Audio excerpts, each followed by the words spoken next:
এটা খালি জামাত ইসলাম একা না, কমিউনিস্ট পার্টির পূর্ব বাংলা কমিউনিস্ট পার্টির তোহা, ওহিদুর রহমান, টিপু বিশ্বাস, এনারাও কেউ মুক্তিযুদ্ধকে প্রথমে ঠিক মে মাস পর্যন্ত কেউ সমর্থন করেননি। আপনি হয়তো জানেন মৌলানা আব্দুল হামিদ খান ভাসানী 7 দিনও টিকতে পারেনি ইন্ডিয়াতে।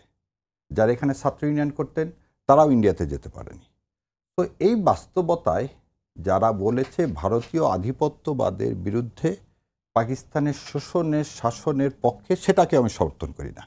অতএব জামাতের সেই সময় অবিভক্ত পাকিস্তান চাওয়াটা ভুল ছিল, সেটা হচ্ছে রাজনৈতিক সিদ্ধান্তের ভুল।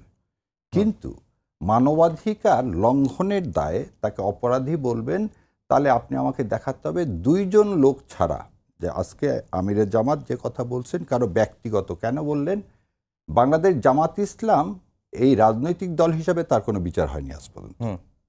শেখ হাসিনা 15 বছর ছিলেন, তিনি কিন্তু বিচার করতে পারতেন।